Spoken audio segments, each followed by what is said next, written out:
और दोस्तों, आज की कहानी है संजीव ने ऐसा क्या किया कि नेहा की सोच बदल गई। उस शाम नेहा की जेठानी सपना ने अपने पति राजीव के साथ जबरदस्त झगड़ा किया। उनके बीच गाली गलौज भी हुई। तुम सविता के साथ अपने संबंध फौरन तोड़ लो, नहीं तो मैं अपनी जान दे दूंगी या तुम्हारा खून कर दूंगी। सपना की इस धमकी को घर के सभी सदस्यों ने बार बार सुना। नेहा को इस घर में दुल्हन बनकर आए अभी 3 महीने ही हुए थे। ऐसे हंगामों से घबराकर वह कांपने लगी। उसके पति संजीव और सास ससुर ने राजीव व सपना का झगड़ा खत्म कराने का बहुत प्रयास किया, पर वे असफल रहे। मुझे इस गलत इंसान के साथ बांधने में तुम सभी दोषी हो। सपना ने उन तीनों को भी झगड़े में लपेटा।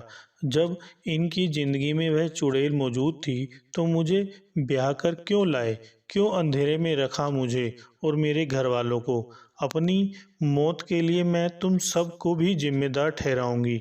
यह कान खोलकर सुन लो। सपना के इस आखिरी वाक्य ने नेहा के पैरों तले जमीन खिसका दी। संजीव के कमरे में आते ही वह उससे लिपटकर रोने लगी और फिर बोली, मुझे यहाँ बहुत डर लगने लगा है। प्लीज़ मुझे कुछ समय के लिए अपने मम्मी पापा के पास जाने दो। भाभी इस वक्त बहुत नाराज है। तुम चली जाओगी तो पूरे घर में अफरा तफरी मच जाएगी। अभी तुम्हारा मायके जाना ठीक नहीं रहेगा। संजीव ने उसे प्यार से समझाया। मैं यहाँ रही तो मेरी तबीयत बहुत बिगड़ जाएगी। जब तुमसे कोई कुछ कह नहीं रहा है तो तुम क्यों डरती हो? संजीव नाराज हो उठा। नेहा कोई जवाब ना दे कर फिर रोने लगी। उसके रोते बिलखते चेहरे को देखकर संजीव परेशान हो गया। हार कर वह कुछ दिनों के लिए नेहा को मायके छोड़ आने को राजी हो गया। उसी रात सपना ने अपने ससुर की नींद की गोलियां खाकर आत्महत्या करने की कोशिश की। उसे ऐसे करते राजीव ने देख लिया। उसने फौरन नमक पानी का घोल पिलाकर सपना को उल्टियां कराई। उसकी जान का खतरा तो टल गया, पर घर के सभी सदस्यों के चेहरों पर हवाइयां उड़ने लगी। डरी सहमी नेहा ने तो संजीव के साथ मायके जाने का इंतजार भी नहीं किया। उसने अपने पिता को फ़ोन कर सारा मामला बताया तो वे सुबह सुबह खुद ही उसे लेने आ पहुँचे। नेहा के मायके जाने की बात के लिए अपने माता पिता से इजाज़त लेना संजीव के लिए बड़ा मुश्किल काम साबित हुआ। इस वक्त उसकी ज़रूरत यहाँ है, तब तू उसे मायके क्यों भेज रहा है? अपने पिता के इस सवाल का संजीव के पास कोई ठीक जवाब नहीं था। मैं उसे 2-3 दिन में वापस ले आऊँगा, अभी उसे जाने दे। संजीव की इस मांग को उसके माता पिता ने बड़ी मुश्किल से स्वीकार किया।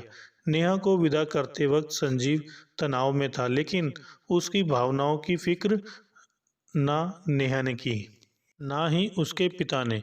नेहा के पिता तो गुस्से में थे।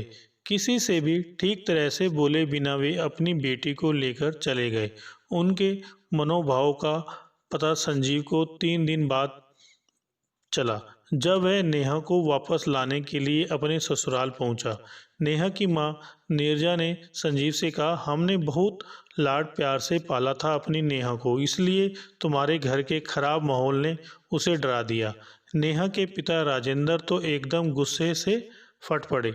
अरे मारपीट, गाली गलौज करना सभ्य आदमियों की निशानी नहीं है। तुम्हारे घर में ना आपसी प्रेम ना इज्जत। मेरी गुड़िया तो डर के कारण मर जाएगी वहाँ। पापा, नेहा को मेरे घर के सभी लोग बहुत प्यार करते हैं। उसे डरने घबराने की कोई ज़रूरत नहीं है। संजीव ने दबे स्वर में अपनी बात कही। यह कैसा प्यार है तुम्हारी भाभी का, जो कल को तुम्हारे व मेरी बेटी के हाथों में हथकड़ियाँ पहनवा देगा? पापा, गुस्से में इंसान बहुत कुछ कह जाता है। सपना भाभी को भी नेहा बहुत पसंद है। वे इसका बुरा कभी नहीं चाहेगी। देखो संजीव, जो इंसान आत्महत्या करने की नासमझी कर सकता है, उससे संतुलित व्यवहार की हम कैसे उम्मीद करें? पापा, हम सब मिलकर भैया भाभी को प्यार से समझाएंगे। हमारे प्रयासों से समस्या जल्दी हल हो जाएगी। मुझे ऐसा नहीं लगता। मैं नहीं चाहता कि मेरी बेटी की खुशियाँ तुम्हारे भैया भाभी के कभी समझदार बनने की उम्मीद पर आश्रित रहे। फिर आप ही बताइए कि आप सब क्या चाहते हैं? संजीव ने पूछा। इस समस्या का समाधान यही है कि तुम और नेहा अलग रहने लगो। भावी मुसीबतों से बचने का और कोई रास्ता नहीं है। राजेंद्र जी ने गंभीर लहजे में अपनी राय दी। मुझे पता था कि देर सवेर आप यह रास्ता मुझे जरूर सुझाएंगे, लेकिन मेरी एक बात आप सब ध्यान से सुन लें। मैं संयुक्त परिवार में रहना चाहता हूं और रहूंगा। नेहा को उसी घर में लौटना होगा। संजीव का चेहरा कठोर हो गया। मुझे सचमुच वहां बहुत डर लगता है। नेहा ने सहमे हुए अपने मन की बात कही। ना ठीक से नींद आती है, न कुछ खाया जाता है। मैं वहां लौटना नहीं चाहती हूँ। नेहा, तुम्हें जीवन भर मेरे साथ कदम से कदम मिलाकर चलना चाहिए। अपने माता पिता की बातों में आने की बजाय मेरी इच्छाएं और भावनाओं को ध्यान में रखकर काम करो। मुझे ही नहीं, पूरे घर को तुम्हारी इस वक्त बहुत ज़रूरत है। प्लीज़ मेरे साथ चलो। संजीव भावुक होकर उठा। अपनी आदत के अनुरूप नेहा कुछ कहने सुनने के बजाय रोने लगी। नीरजा उसे चुप कराने लगी। राजेंद्र जी सिर झुकाकर खामोश बैठ गए। संजीव को वहाँ अपना हमदर्द या शुभ चिंतक कोई नहीं लगा। कुछ देर बाद नेहा अपनी माँ के साथ अंदर वाले कमरे में चली गई। संजीव के साथ राजेंद्र जी की ज़्यादा बातें नहीं हो सकी। तुम मेरे प्रस्ताव पर ठंडे दिमाग से सोच विचार करना संजीव। अभी नेहा की बिगड़ी हालत तुमसे छिपी नहीं है। उसे यहाँ कुछ दिन और रहने दो। राजेंद्र जी की इस पेशकश को सुन संजीव अपने घर अकेला ही लौट गया। नेहा को वापस ना लाने के कारण संजीव को अपने माता पिता से भी जली कटी बातें सुनने को मिली। गुस्से से भरे संजीव के पिता ने अपने समधी से फ़ोन पर बात की। वे उन्हें खरी खोटी सुनाने से नहीं चूके। भाई साहब, हम पर गुस्सा होने के बजाय अपने घर का माहौल सुधारिए। राजेंद्र जी ने तीखे स्वर में प्रतिक्रिया व्यक्त की। नेहा को आदत नहीं है गलत माहौल में रहने की। हमने कभी सोचा भी ना था कि वह ससुराल में इतनी ज़्यादा डरी सहमी और दुखी रहेगी। राजेंद्र जी, समस्याएं हर घर में आती जाती रहती हैं। मेरी समझ में आप नेहा को हमारे इस कठिनाई के समय में अपने घर पर रखकर भारी भूल कर रहे हैं। इस वक्त उसे यहाँ रखना हमारी मजबूरी है। भाई साहब, जब आपके घर की समस्या सुलझ जाएगी तो मैं खुद उसे छोड़ जाऊंगा। देखिए, लड़की के माता पिता उसके ससुराल के मसलों में अपनी टांग अड़ाएं, मैं इसे गलत मानता हूँ। भाई साहब, बेटी के ससुराल को नज़रअंदाज करना भी उसके माता पिता के लिए संभव नहीं होता। इस बात पर संजीव के पिता ने झटके से फ़ोन काट दिया। उन्हें अपनी समधी का व्यवहार मूर्खतापूर्ण और गलत लगा। अपना गुस्सा कम करने को वे कुछ देर के लिए बाहर घूमने चले गए। सपना ने नींद की गोलियां खाकर आत्महत्या करने की कोशिश की है। यह बात किसी तरह उसके मायके वालों को भी मालूम पड़ गई। उसके दोनों बड़े भाई राजीव से झगड़ने का मूड बनाकर मिलने आए। उनके दबाव में साथ साथ राजीव पर अपने घर वालों का दबाव अलग से पड़ ही रहा था। सभी उस पर सविता से संबंध समाप्त कर लेने के लिए जोर डाल रहे थे। सविता उसके साथ काम करने वाली शादीशुदा महिला थी। उसका पति सऊदी अरब के नौकरी करता था। अपने पति की अनुपस्थिति में उसने राजीव को अपने प्रेम जाल में उलझा रखा था। सब लोगों के दबाव से बचने के लिए राजीव ने झूठ का सहारा लिया। उसने सविता को अपनी प्रेमिका नहीं बल्कि सिर्फ अच्छी दोस्त बताया। सपना का दिमाग खराब हो गया है। सविता को लेकर इसका शक बेबुनियादी है। मैं किसी भी औरत से हंस बोल लूँ तो यह किलस जाती है। इसने तो आत्महत्या करने का नाटक भर किया है, लेकिन मैं किसी दिन तंग आकर जरूर रेलगाड़ी के नीचे कट मरूंगा। उन सब के बीच कहासुनी बहुत हुई, मगर समस्या का कोई पुख्ता हल नहीं निकल सका। संजीव की नाराजगी के चलते नेहा ही उसे रोज फोन करती। बातें करते हुए उसे अपने पति की आवाज़ में खिंचाव और तनाव साफ महसूस होता। वह इस कारण वापस ससुराल लौट भी जाती, पर राजेंद्र और नीरजा ने उसे ऐसा करने की इजाज़त नहीं दी। वहाँ के संयुक्त परिवार में तुम कभी पनप नहीं पाओगी नेहा। राजेंद्र जी ने उसे समझाया। अपने भैया भाभी के झगड़ों व तुम्हारे यहाँ रहने से परेशान होकर संजीव जरूर अलग रहने का फैसला कर लेगा। तेरे पास पैसा अपनी गृहस्थी अलग बसा लेने के बाद ही जुड़ सकेगा बेटी। नीरजा ने भी अपनी आप बीती सुनाकर नेहा को समझाया कि इस वक्त उसका ससुराल में ना लौटना ही उसकी भावी हित में है। एक रात फ़ोन पर बातें करते हुए संजीव ने कुछ उत्तेजित लहजे में नेहा से कहा, कल सुबह 11 बजे तुम मुझे नेहरू पार्क के पास मिलो। हम दोनों सविता से मिलने चलेंगे। हम उस औरत से मिलने जाएंगे। पर क्यों? नेहा चौंकी। देखो राजीव भैया पर उससे अलग होने की बात का मुझे कोई खास असर नहीं दिख रहा।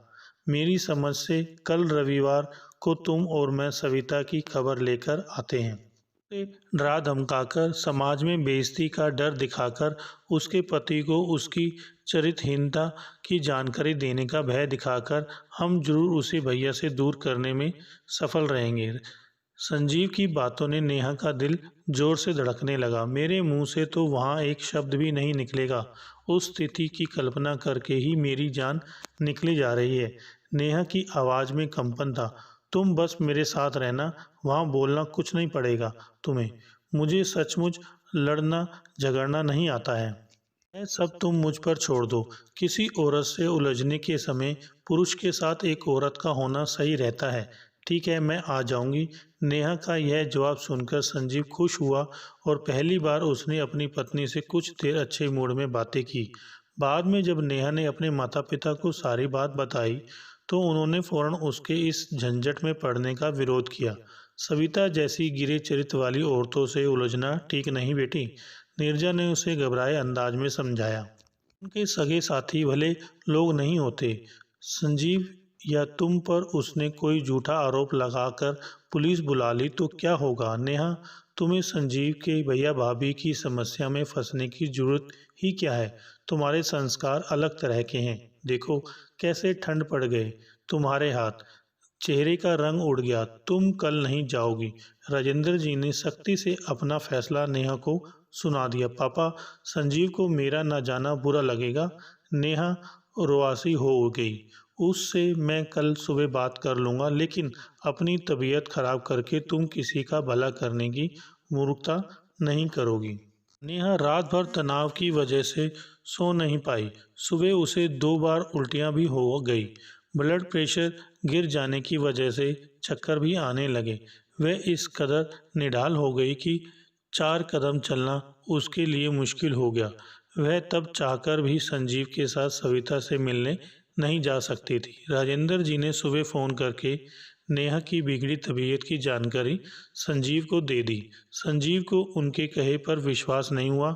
उसने रूखे लहजे में उनसे इतना ही कहा, जरा सी समस्या का सामना करने पर जिस लड़की के हाथ पैर फूल जाएं और जो मुकाबला करने के बजाय भाग खड़ा होना बेहतर समझे, मेरे ख्याल से उसकी शादी ही उसके माता पिता को नहीं करनी चाहिए।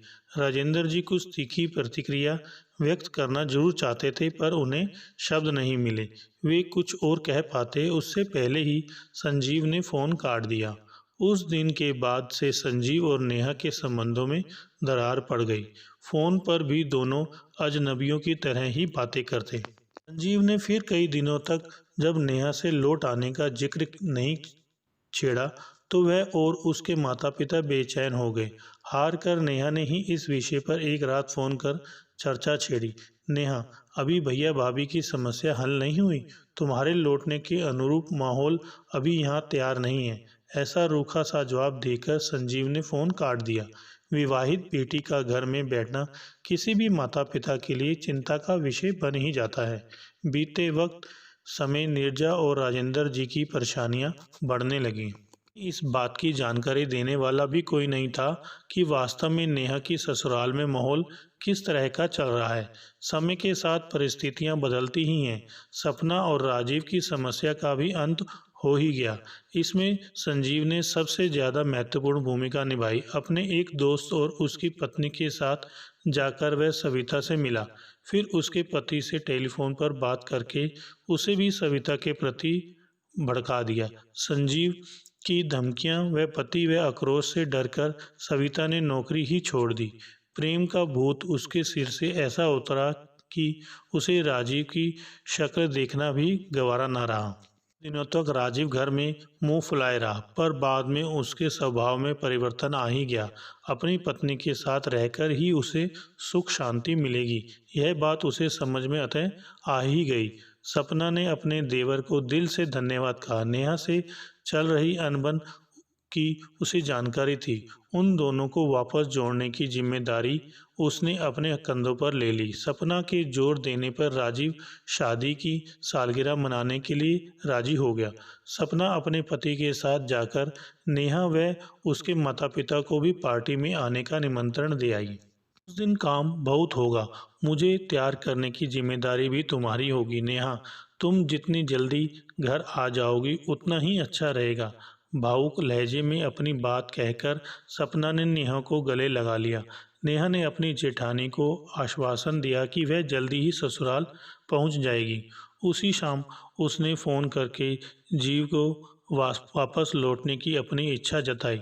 मैं नहीं आऊँगा तुम्हें लेने, जो तुम्हें लेकर गए थे उन्हीं के साथ वापस आ जाओ। संजीव का यह रूखा सा जवाब सुनकर नेहा के आंसू बहने लगे। राजेंद्र जी नीरजा व नेहा के साथ पार्टी के दिन संजीव के यहाँ पहुँचे। उनके बुरे व्यवहार के कारण संजीव व उसके माता पिता ने उनका स्वागत बड़े रूखे से अंदाज में किया। ससुराल के जाने पहचाने घर में नेहा ने खुद को दूर के मेहमान जैसा अनुभव किया। मुख्य मेहमानों में से एक होने की बजाय उसने अपने आप को सबसे कटा कटा सा महसूस किया। अब सपना ने नेहा को गले लगाकर जब कुछ समय जल्दी न आने की शिकायत की तो नेहा की आंखों में आंसू भर आए। मुझे माफ़ कर दो भाभी, सपना के गले लगकर नेहा ने रुधे स्वर में कहा। मेरी मजबूरी को आपके अलावा कोई दूसरा शायद नहीं समझे। माता पिता की शय पर अपने पति के परिवार से मुसीबत के समय दूर भाग जाना मेरी बड़ी भूल थी। मुझ कायर के लिए आज किसी की नज़रों में इज्जत और प्यार नहीं है। अपने माता पिता पर मुझे गुस्सा है और अपने डरपोक व बचकाने व्यवहार के लिए बड़ी शर्मिंदगी महसूस हो रही है। सपना के अपनेपन को महसूस कर रोती हुई नेहा राहत भरे भाव से मुस्कुरा उठी।